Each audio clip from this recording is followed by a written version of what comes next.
சின்ன பசங்க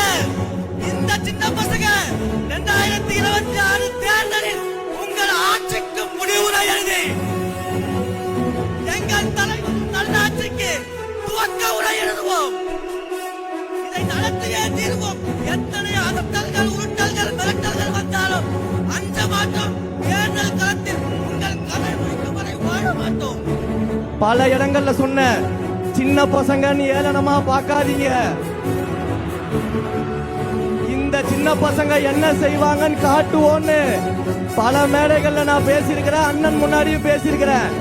இப்ப அதே மாதிரி பார்க்கிறவங்களுக்கு இன்னொன்னு சொல்லிட்டு ஒரு உறுதிமொழியை சொல்லிட்டு நான் கிளம்பிடுறேன்.